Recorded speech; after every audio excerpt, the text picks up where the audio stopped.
Okay, good morning.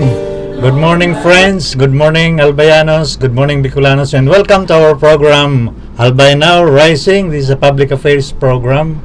And in coordination with our People's Governor, Honorable Noel Rosal, together with the Albay Provincial Information Office, this is your host, Angel Boy Bas Jr., broadcasting live and kicking here in the beautiful city of Legazpi, where the majestic Membulcan is located. And today is October 20, Monday, and we have our special guest from the Provincial Education Department, and yung God, madam, ano?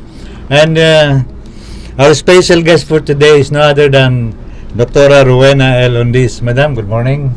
Good morning. And greetings muna tayo sa ating mga kababayan, especially to those who are kung saan man kayong lupalop ng mundo na nanonood sa amin dito. Welcome po. Para malaman nyo kung ano na nangyayari dito sa kapaligiran, especially dito sa Province Albay, ang mga updates dito. Ngayon ang ating guest sa kanyang office sa Provincial Education Department and sa GAD. At Madam, greetings muna tayo para sa ating mga viewers, watchers. Good morning po. Diyos malahay na aldaw sa gabos na nood niyan kang Albay Now Rising, a public affairs program of Sir Boy. Ang Now Rising pa na Madam Menar that is for Noel Rosal. Opo, and So before we continue, Madam, I'd like to know your educational background kasi parang galing sa BIO na, Madam. Opo, Bicol University Loyal from elementary up to PhD. Galing din tayo sa Bicol University from high school. We are the last Albay High School. Kayo, Madam, anong kung kayo sa batch kayo sa high school? 84. 84, yes. Sino mga kabats niyo doon, Ma'am? Sina Nick Gavinia, si Nick, yan, Santos. yung nag-second placer sa engineering. Opo, alumni ba gani ka? Yun, nag-attend mo I was one of the board of directors. Yes, ang president may is Attorney Muriel Balkin. Opo, pero ngunyan sa Buga ay sa General Alumni Association, si Attorney Nep na ang president pa. Okay, biro na ako maka-attend. Madam, di kita sa sa plans, programs of your department na nalikukan ako rin anong daramong department aside from the DepEd? Aside from the Provincial Education Department, I was elected as GAD Focal Point System Technical Working Group Chair. Last August 29, re-elected. So, dual ang kuan mo, Madam Digdi, ang trabaho mo? Opo. Okay. Grabe, ano? Grabe ang trabaho ni Madam. Kaya difficile mahanap si Madam. Tapos, smiling naman ako sa tourism, sa Biosphere Reserve, and sa World Heritage. Grabe. So, may question ako digdi, Madam. Na what inspired you to get involved in this field, Madam, dito sa trabaho mo? Sa education and GAD? Sa education, ever since, maski sa harong, Saturday, nagkakandak ko itong literacy. And then, dahil pa ako sa Capitol, bago ako nagpa-Capitol pa, I was employed in a private school as coordinator of a community extension program, in which the distance learning, one of my legacy, naka-access man kitang funds sa the Netherlands. I see. Kaya bago po ako na duman, actually sa PDM po ako nag-unang na-hire from a private school. And then because of the interagency task force nung nagka-reming, napaduman ako sa education cluster and then nag-institutionalize hanggang yaw na po ako sa Provincial Education Department. This is now the 16th year of operation of BED kasi May 19, 2009 po nag-institutionalize. Kaya ever since po, pirmi na ako involved sa mga school, community extension, even sa Harong Mikit sa Taysan. Pag Saturday, nag-literacy program ako sa mga aki para makabasa, pati sa mga adult, magbasa kita. So during the time of Governor, nakalagay ni Madam? 1996, Governor Bichara. Bichara pa, I see. Ano yun na po, 96. Bali, 29 years na po ako. Hindi sa Capitol, Madam. Opo, 29. Dali na. Hindi kita nagkalingan. Time ni Governor Salim ako digdi. Opo. Okay. And what is the most challenging aspect of your job, Madam, digdi sa trabaho mo? Sa education. Gabos na, Madam. Gabos na. May naka-challenge sa'yo. Para sa ko, everyday, parang everyday, usual na normal na. Normal. It's a spice of life. Everyday. Kapag day gain, Madam, ganun malo yan lawas mo. Yun po. From engineering, turn to media. Ganun iba sa dinalaganan ko. I was a product also of the Bicol University College of Engineering. Kaya lang turn to media. Try media. So, Madam, digdi kita sa topic sa God or anong gusto mong may tao tayo, may information tadi sa tuyong viewers na niya sa imo. Inutong tao na sugad. Okay, Madam. Go ahead, kasi on Friday, igwa naman kaming fourth na quarterly meeting, yung God Focal Point System, inviting all the PGA God Focal as well as yung 18 tabi na mga God Focal persons sa different cities, 3 Opo. cities and Opo. 15 municipalities. Opo. Sa God po, actually, we have fund utilization na madali tanang mamet. We have already 64% fund utilization out of the 75% na required of the seal of good local governance. And we have 7% God fund, God budget is 2025, in which at least 5% lang po baga mandated na under PCW, DBM, DLG, NEDA, Joint Memorandum Circular 2013-01, 2016-01, and the latest 2024-01. Na at least 5% kang total budget of the agency should be allocated to God plan and budget. Kita po, 7%, 7.9%. Wow. Okay. And lately, we disseminated the newly approved provincial ordinance, yung localization po baga ng Safe Spaces Act, yung bawal bastos. Kita po, Provincial Ordinance 0046-2025, otherwise known as the Bawal Bastos sa Albay Ordinance. Isa yung author kan, Madam? BM Melissa po, BM Attorney Melissa Abades. We disseminated the copies of ordinance as agreed during the public hearing na ang GAD po ang mag-disseminate sa mga schools, the DepEd, yung 4 divisions na tawan pa ng kopya, ang Commission on Higher Education, and then mga PGA offices.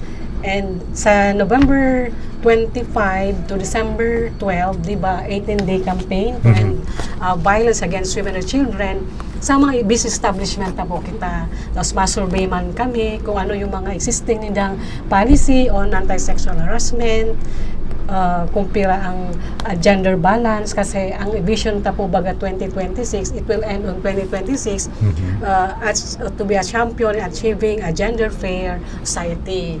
Kaya lingon ta po kung may gender balance na sa labor force, sa mga opisina, sa gabos po na establishmento, para mahiling ta ko ang kababaihan kung naka-mainstream din sa development. Kaya 2026 po, yan ang vision.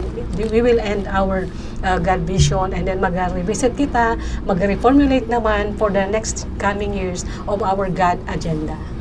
So, para sa mga local paradangog mo niyan, Bicolanos, anong kuang kayo ni Madam Senda? So, madali nang maintindihan yan sa kuya ni board member Melissa Badesa. Opo. Anong gibuong kan mga sa tuyang nanunungdan dyan? Hindi po kayang Safe Spaces Act, hindi po baga so gabos na mga gender-based sexual harassment in private and public places, maski sa workplace, sa streets, sa education and training institutions, sinabay na sa hospitals, mga buildings and other places. And may mga penalty man po na pinipose. Siya mga involved dyan, madam, na mostly? Gabos po na tao, kadati po baga, ang sexual harassment between subordinate and superior employee-employee relationship. But ito, yung kaibahan kang Safe Spaces Act, maski kaparehas mo, ka-level mo, maski ikaw lalaki na inabuso, kaya babae ka na inabuso, all gender, walang discrimination, kaya tutors so nag-abuso sa imo, pasok po din sa sa localization ng Safe Spaces Act. Actually po, ang nag-initiate po kainin na magkaigwaki aron kaining ordinansa ang general development, and then we found out na one of the criteria na po sa seal of good local governance ining localization ng Safe Spaces Act. That's why we have the bawal bastos law, bawal bastos ordinance, bawal bastos Albay ordinance. Included, madam, dyan ng husband and wife? Balaog yun po yan sa bawsin naman. Ibang usapin. Existing na po ang mga, hindi lang husband and wife, pati mga partners, out of marriage. Nagkulong gayud na yung mga lalaki.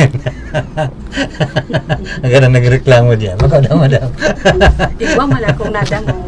But no report, especially sa mga battered men na nag-report sa mga district hospitals o kaya private hospitals na sindabinugbugan mga agom nilang babae. Ang kalakpan ng mga report so mga babae na binugbog. Bakong lalaki, madam. Opposite. So, included yan, madam, itong mga halimbawa yung mga tumboy, mga bakla, mga kasarapan na dyan. Hindi po sa Ordinance 46-2025. Kasi yun ang kakadaklang baga dyan nangyari itong mga bakla. Kung minsan pigarabuso ka ni baba ko, madam. So, maganda yan na aside from that, ma'am, ano pang mga pwede mong ipadangog sa tuyong mga watchers sa viewers ta? Igwa man kitang katapos pa lang database training na one of the requirements sa Seal of Good Local Governance na magkaigwang segregated data ang sarong LGU as basis in programming, decision making, para mahiling tapo kung may impact na sa tuyong mga programa sa all genders, and then kung ano pa ang mga dapat na i-address, mga issues based on the data. So every municipality, madam, ikaw ka mong focal person?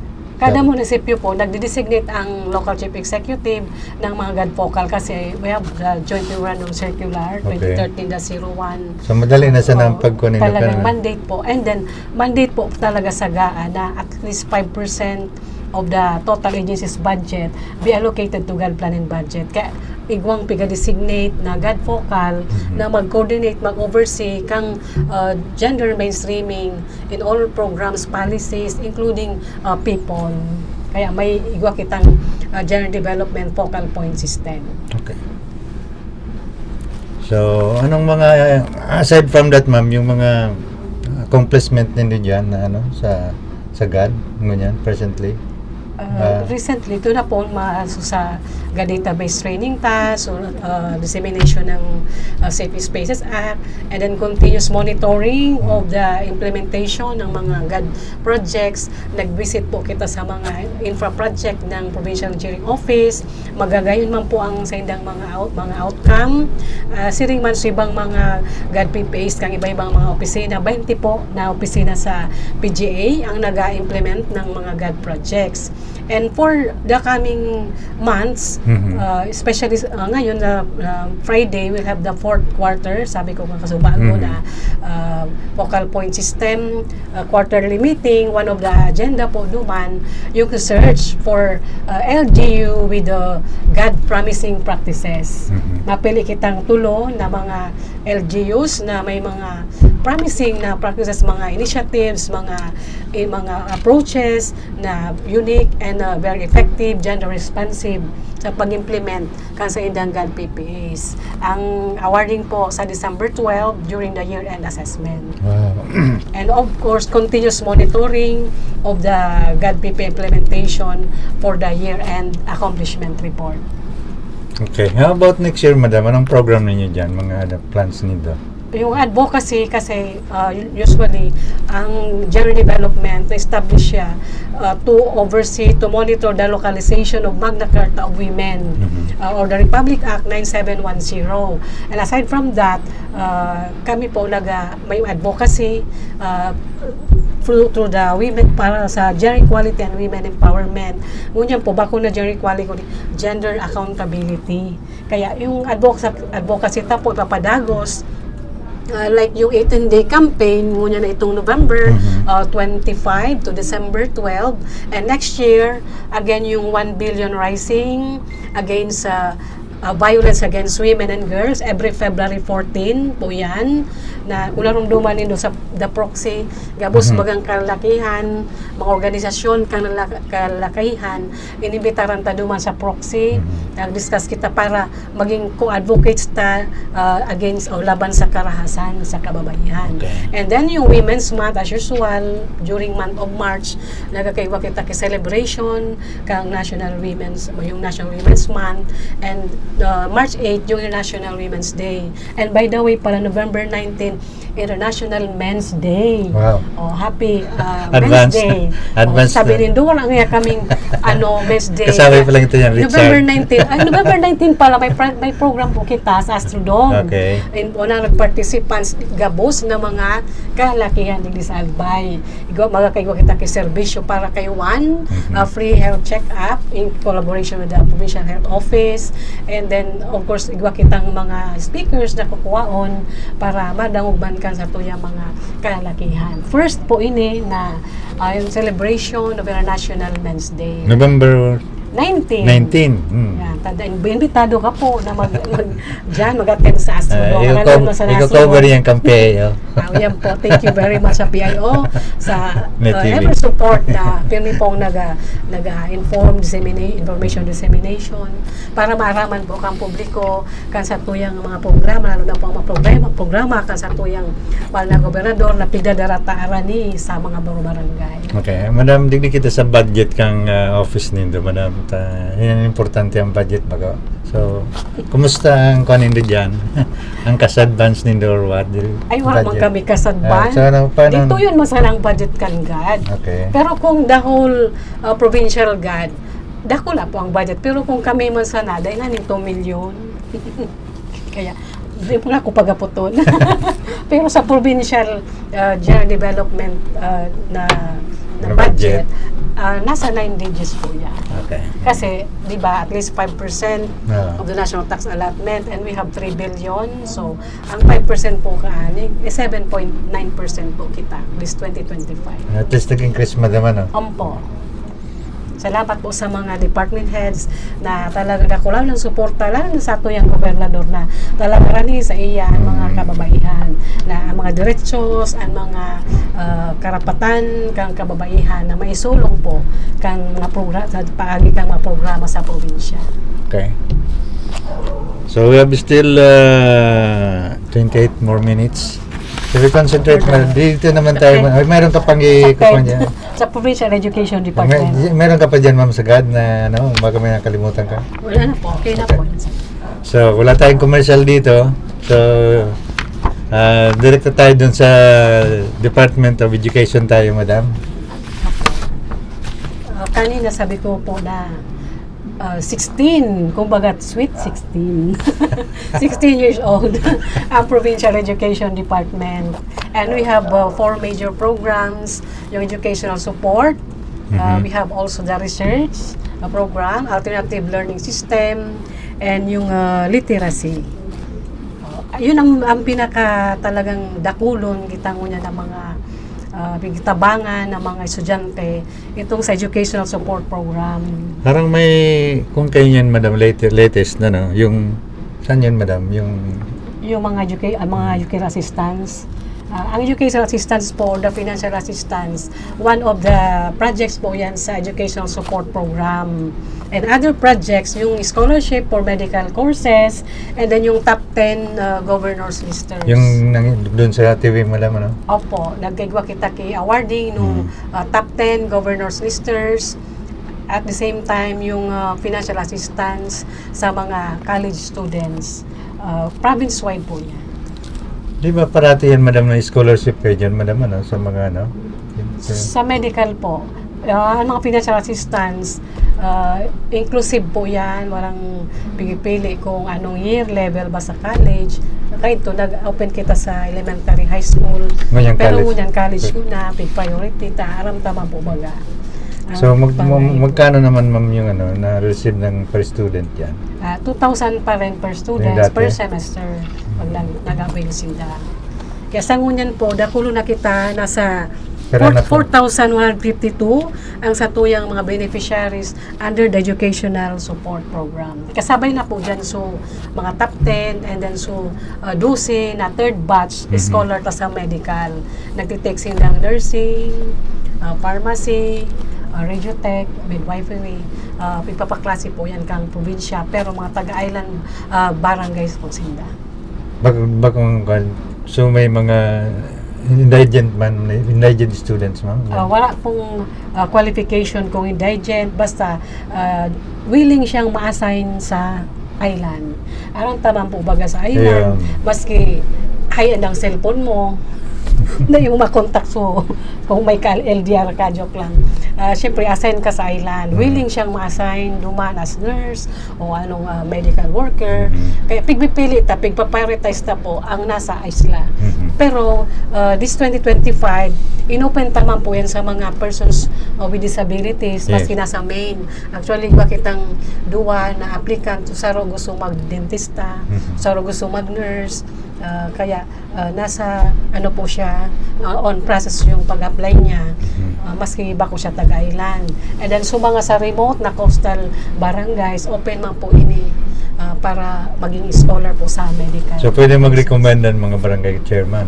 Of course, they will write the governor for approval, and then iba pang mga dakol na documentary requirements like 84 o 85 yung general weighted average. Dahil magbaba duman.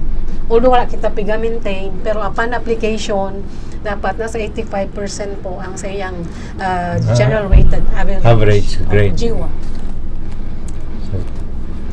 So, aside from that, ma'am, ano pang mga kunin dyan na pwedeng i-announce? Yung sa literacy, natapos na po kita sa aral, yung academic remediation, acceleration, livelihood, na 161 man po yung beneficiaries na yung percentage ng kumbaga score ninda sa reading, ini po so talagang struggling, di na tao magbasa. Nagkaigwa kita kay tutorial na 25 student is to 1 tutors, na yung result po ninda 87% po yung impact assessment ng sa reading grades 3 to grades 3 to 6 po na mga kaakian na picturean po kayo ni magbasa under the aral program o literacy reading aral project under the literacy ng Provincial Education Department. Sa research naman po, we recently concluded the research and development adoption of 23 qualified candidates, kasi po iba mag-join ta, di ko alam kung abo hindi mag-defend, abo hindi mag-deliberation. Kaya 23 sana po. So, na-qualify na nag-deliberation kami sa Governor's Guest House. In fact, nag-cover po yung PIO-NET. Nagpili kita duman ki best in dissertation and then best in thesis. Makaka-receive sinda ki 50,000 sa dissertation.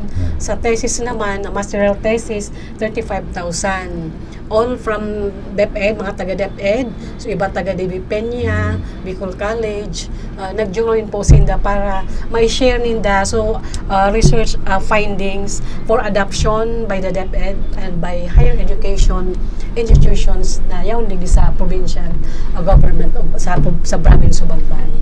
Okay. So iba po, nag-avail lang ki printing assistance, tabo dahil na mag-join sa R&D adoption, paper presentation. And kasi, igwamang kaming priority field of studies, yung nasa agenda po, kasatuyang mahal na gobernador, yung hearts, health, education, arts, education, ang education, arts, agriculture, roads and bridges, tourism, technology, then yung S. yung social protection. Housing. Actually, heart. Sabi ko, dapat hearts para may social protection. Diyan po ang general development, yung mga PSWD, yung PWD senior, yung mga program. Pero nasa social services naman po siya. Okay po. So, okay. And ano pa madamang kulang ta pa na data pa na ipaliwanag dyan sa imo?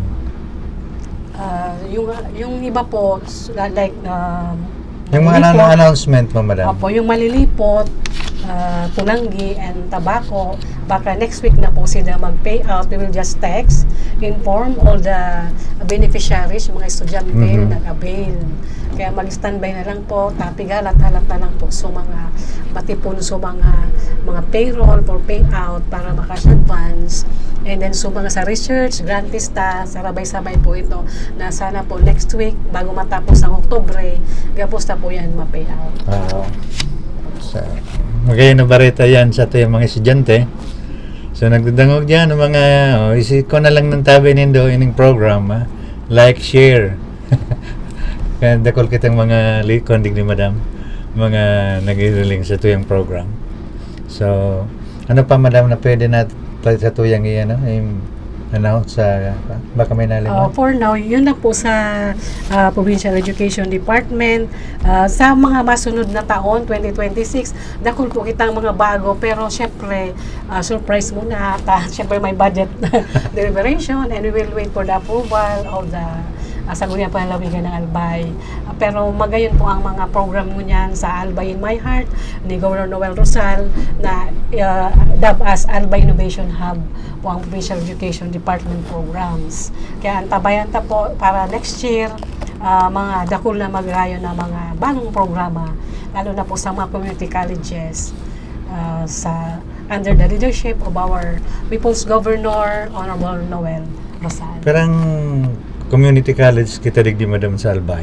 12 na po, kasi 9. dati yung panahon ni Governor Bichara. ni Governor Salceda, nakabot kaming mga media duman sa Rapu-Rapu. Okay, guwang Rapu-Rapu Community College. So, pakipangaran na tayo madam kung harayan yan. Bali, siya mo yan, 12 na.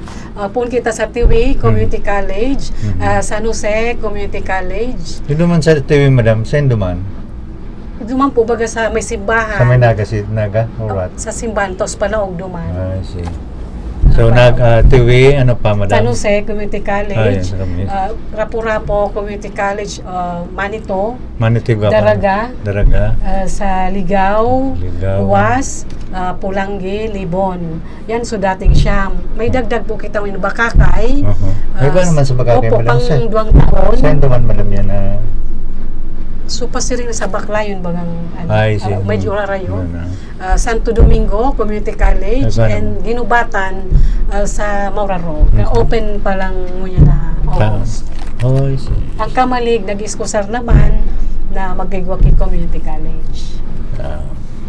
So Magayon, at least dahil na si dumaduman sa Rayo, madam, ano? Opo, and hopefully yung UAS duman sa West Coast makaigwamanting Saro man extension. ta Rayo duman, madam. Yan, UAS Kairak man political. naman, kairak duman sa parting ito kanawas, Rayo. Rayo duman sa West Coast. Sa West Coast. Tsaka manaba sa parting yan eh. Opo. Tamang-tama yan, madam. So, ano pa? Ang community college mo, nag-run ka ng LGU, Ang madam. LGU po. LGU. Pero ang nag-support man dyan ang province. Nag-support kita yun, yung top 10 governors listers, nagpilita po sa mga students, excel in academics, regardless of the course. Dati po, education lang, so 7 course kang education. So, ganyan. Pero in-open na sa BSBA, sa Intrep, sa Office Administration, mga iba-ibang gabos ng courses from first year to fourth year college. So dati baga, madam, education lang dyan? Education lang, so 7 courses lang education. I-open na po siya sa gabos na courses dyan sa community college. At least, kuwan man yan eh. Inclusive na kaya. Inclusive. Dakol na mga kababayan to dyan na ma-employ na as faculty, madam, baka. Opo. Na teachers. Tama yan. Okay. So, we have 10 more minutes, madam. Salamat sana po, Sir Boy, sa actually last Monday. Actually, ako nga rin pasalamat sa iyo, madam. Sa kaluyan na nakabot ka ng very busy ka. Actually, nagpa-promise na ako kay Sir Martin na iwa kaming regular program sa Magna Carta of Women. Dahil sa dito yun masanang staff sa guard, dakulong kitang mga pinutukan na program. Makita, nadakop mo ako yan. Actually, 11 o'clock, igwa pa lang kaming round table discussion sa Commission on Human Rights. Tatawan ta kay chance, madam, kasi tapuson na lang yan eh, para makaduma ka naman sa... Okay. Ano pa? Salamat sana po, advance National Men's Day. Thank you. And happy first 100 days kay Governor Noel. Yes. Yes po. Sa i-held dyan sa kanyan, ano? Diyan kita sa Sodom. Opo. So, abangan. Opo. Salamat din po sa mga ngunya na mga viewers sa PIONet TV for this PED and God information dissemination na mauta po na sa mga masunod pang taon na mas maging arani pa, maugma ang pag-implementasyon, dakol ang maka-avail, maging beneficiary ta po kay education and then gender development, lalo sa mga women organization ay na kita palang ki Federation yung Women, Albay Provincial, Council of Women. Wow. Gabos na mga organization sa Women, 18 LGUs Pig Federata, asin man sa mga gabos na Bausi, 720 barangays na federate man sa Provincial to the PSWDO. Pig turnover ni sa inda sa mga about sa barangay Bausi na program. Kami man po na-concentrate sa Provincial Council of Women. I see. So, thank you very much, madam, for your presence. And in behalf of our Honorable People's Governor Noel Rizal, and together with the Albay Provincial Information Office and the PIONet TV, its production staff and crew, of course, this is your host, Angel Boy Bas Jr. saying thank you very much for watching. And of course, pasalamat man kita digdi sa technical on board ta kay Mr. Richard Bobis. Thank you. Thank you very much, madam, and God bless. Thank you for watching. Bye-bye. Saga birthday ko, may tanda ko mga kulay, bakit